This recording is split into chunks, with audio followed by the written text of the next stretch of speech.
I know a little French. क्या ये बात ठीक है? अब आपको कैसे पता होगा मुझे फ्रेंच आती है नहीं आती? अगर मैं बोलूँ I know the little French, I know little French, कौन सा वाला सही है इनमें से?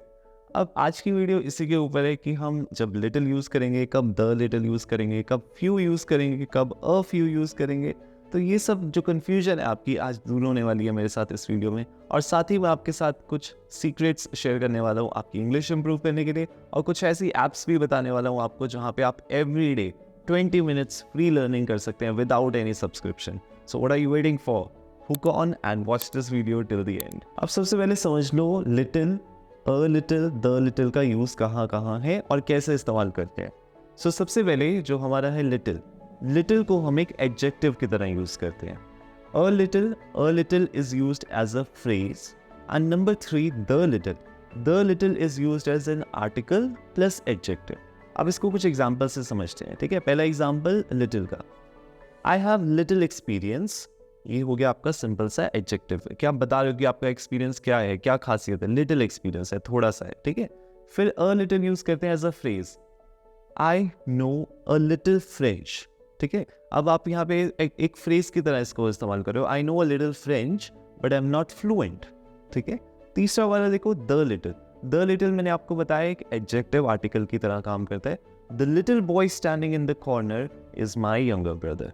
सो यहाँ पे आप किसी को स्पेसिफिकली रेफर कर रहे हो, एक आर्टिकल एक एडजेक्टिव की तरह इस्तेमाल कर रहे हो। सो आई होप आपकी ये कन्फ्यूजन अब यहाँ पे क्लियर हो गई है। सिंपल सा है, एक एडजेक्टिव की तरह, एक फ्रेज की तरह और एक आर्टिकल प्लस एडजेक्टिव की तरह। चलिए अब नेक्स्ट कैटेगरी पे चलते हैं।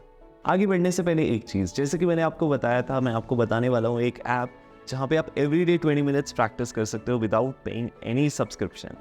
उस ऐप का नाम है एस फ्लुएंसी। ये मेरे को बहुत ही मेहनत करके ढूंढने पे मिली है। आप यहाँ पे एवरीडे 20 मिनट्स कॉन्वर्सेशन कर सकते हो और इसके लिए आपको कोई जज भी नहीं करेगा, बिकॉज सब लोग वहाँ पे इंग्लिश सीख रहे हैं। यहाँ पे आपको एक्सपर्ट ट्यूटर के साथ कनेक्ट करने का मौका मिलता है। आप अपने जैसे लोग जो और इंग्लिश सीख रहे हैं उनके साथ कन्वर्स कर सकते हो, वो आपको जज भी नहीं करेंगे। और इसको हम लोग बोलते हैं रूम फीचर, जो मेरे को बहुत ही अच्छा लगा पर्सनली। और मैंने देखा कि कैंडिडेट्स का जो कॉन्फिडेंस लेवल है वो बहुत अच्छा एनहांस हुआ है रूम फीचर में आके। तो आप भी इंतज़ार मत करिए, डाउनलोड करिए आपको। अब आगे बढ़ते हैं, हमारे पास few, a few, the few. इनका यूज सेम है, जैसे हमने little, a little, the little देखा था, ये भी सेम ही है। जब हम फ्यू बोलते हैं तो इसको एडजेक्टिव की तरह यूज करते हैं, अ फ्यू बोलते हैं तो इसको एक फ्रेज की तरह यूज करते हैं, द फ्यू बोलते हैं तो इसको आर्टिकल प्लस एडजेक्टिव की तरह यूज करते हैं। अब कुछ सेंटेंसेस देख के समझते हैं। फ्यू का मतलब ऐसे होता है लेसन नंबर, और ये काउंटेबल चीजों के लिए इस्तेमाल होता है, ठीक है। अब जैसे कि फ्यू है तो फ्यू के लिए हम बोल सकते हैं few people attended the concert, कि कुछ लोग कॉन्सर्ट देखने आए थे। अब अगर मैं बोलना चाहता हूँ a few of my friends will be coming home tonight, ठीक है। ये हो गया कि अगेन थोड़ा सा स्मॉलर नंबर, लेकिन एक फ्रेज की तरह बात हो रही है कि हाँ भाई कुछ मेरे दोस्त आ रहे हैं, ठीक है। थर्ड है द फ्यू आप यूज कर सकते हो अगेन एक आर्टिकल प्लस एडजेक्टिव की तरह, जैसे कि the few students who attended the lecture were quite engaged, ठीक है। तो यहाँ पे हम स्पेसिफिकेशन भी कर रहे हैं, जैसे कि हमने और वीडियोस में भी देखा है कि द को हम किसी स्पेसिफिक चीज के लिए यूज करते हैं, और यहाँ पे एक आर्टिकल एडजेक्टिव का यूज हो रहा है। The few students who attended the lecture were quite engaged. So I hope आपको ये तीनों समझ में आए हैं। अब आगे बढ़ते हैं नेक्स्ट कैटेगरी पे। नेक्स्ट जो मैं आपको डिफरेंस बताने वाला हूँ वो वर्ड्स हैं मच और मेनी। मच कहाँ पे यूज होता है? यूजुअली अनकाउंटेबल नाउन के साथ, जैसे कि I don't have much work today, मेरे पास आज ज़्यादा काम करने के लिए नहीं है। मेनी जबकि यूज होता है काउंटेबल चीज़ों के लिए। How many of you are interested to go to the picnic, how many of you are interested in learning English. So यहाँ पे जब नंबर की बात हो रही है, पूछा जा रहा है ना कि कितने तुम में से इंटरेस्टेड है, तो जब भी नंबर होगा तब आप मेनी यूज करोगे। जब आप काउंट नहीं कर सकते हो तब आप मच यूज करोगे। How much milk do you need, measure जरूर कर सकते हैं हम मिल्क को, लेकिन काउंट नहीं कर सकते, ठीक है। How much water do you need, right. So ये हो गया हमारा डिफरेंस मच और मेनी के बीच में। फिर नेक्स्ट जो हमारे पास है वो है एल्डर एंड ओल्डर। एल्डर जब हम यूज करते हैं, एल्डर फैमिली के किसी बड़े मेंबर के लिए या फिर अगर कोई सीनियर इन पोजीशन है उसके लिए इस्तेमाल करते हैं, जैसे कि नरेश इज एल्डर टू विजय, ठीक है। मतलब विजय से बड़ा कौन है? नरेश है। ओल्डर अगर हम यूज करना चाहते हैं, ओल्डर जनरली कंपैरिजन के लिए यूज होता है, ठीक है। I am older than my sister. अब ओल्डर देखो एक कंपैरेटिव डिग्री है, तो इसके साथ दैन यूज होगा, ओल्ड, ओल्डर, ओल्डेस्ट, ठीक है। तो ओल्डर के साथ दैन यूज होगा। जैसे कि एक और एग्जांपल देखते हैं, this Krishna temple is older than that Shiva temple, कि ये वाला जो कृष्णा टेम्पल है वो उस वाले शिवा टेम्पल से ज्यादा पुराना है, ठीक है। आई होप आपको एल्डर और ओल्डर के बीच में फर्क समझ में आ गया है। अच्छा, आपके से बहुत सारे लोगों को कंफ्यूजन होगी फ्यूअर और लेस के बीच में भी, है ना, कि कब फ्यूअर यूज करना है, कब लेस यूज करना है।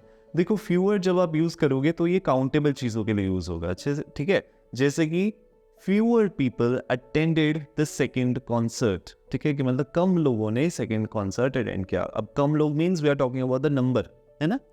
लेस आप तब यूज करोगे जब आप एक अनकाउंटेबल चीज के लिए इस्तेमाल कर रहे हो, जैसे कि I have less energy today, कि मेरे पास आज कम एनर्जी। अब एनर्जी को आप मेजर तो नहीं कर रहे हो यहाँ पे, है ना, बॉडी में कितनी एनर्जी है, तो ये अनकाउंटेबल चीज हो गई। तो अनकाउंटेबल के लिए आप लेस यूज करोगे, काउंटेबल चीजों के लिए आप फ्यूअर यूज करोगे। I hope this eradicates your confusion. अक्सर सुना होगा आपने लेटर, एंड कुछ लोग बोलते हैं लैटर। आपको कभी लगा होगा ये यार ये गलत प्रोनाउंस कर रहा है, लैटर थोड़ी होता है, लेटर होता है, पर नहीं, वो सही ही प्रोनाउंस कर रहे हैं। और ये दोनों अलग अलग वर्ड्स हैं, एक है लेटर और एक है लैटर। लेटर मतलब बाद में, ठीक है, फ्यूचर टेंस में। आई सी यू लेटर टुनाइट, मतलब मैं तुमको रात को मिलूंगा, ठीक है। जबकि लैटर जब यूज करोगे, लैटर दो चीजों के बीच में आप जब सेकंड ऑप्शन को चूज करते हो तब आप लैटर बोलते हो। जैसे कि मान लो मैं एक सेंटेंस बोलता हूँ, ईदर यू आर डम और यू आर रियली स्मार्ट, ठीक है। मैंने बोला या तो तुम बेवकूफ हो या तुम बहुत ही ज्यादा इंटेलिजेंट हो, ठीक है।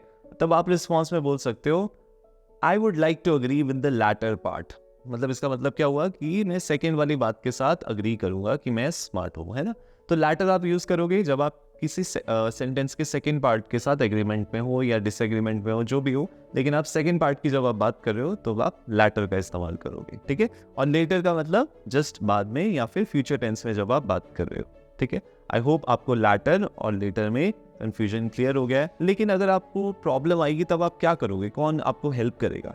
उसके लिए आप डाउनलोड कर सकते हैं अगेन एस फ्लुएंसी ऐप, जहाँ पे आप हमारे एक्सपर्ट सर्टिफाइड इंग्लिश ट्रेनर्स के साथ 1-to-1 सेशन कर सकते हैं, ग्रुप डिस्कशंस कर सकते हैं और अपनी सभी प्रॉब्लम्स को हल कर सकते हैं, सॉल्व कर सकते हैं। सो आई होप आपको ये समझ में आया है। और अगर आपको कोई भी कंफ्यूजन है, कुछ भी आपको पूछना है, तो आप हमें कमेंट सेक्शन में ज़रूर लिख सकते हैं। अब जाने से पहले मैं आपको एक टास्क देने वाला हूं, जिसका आंसर आपको जरूर कमेंट सेक्शन में लिख के बताना है। Ram and Shyam are brothers, later is my friend, इस सेंटेंस में क्या गलत है? आप कमेंट करके मुझे जरूर बताएं।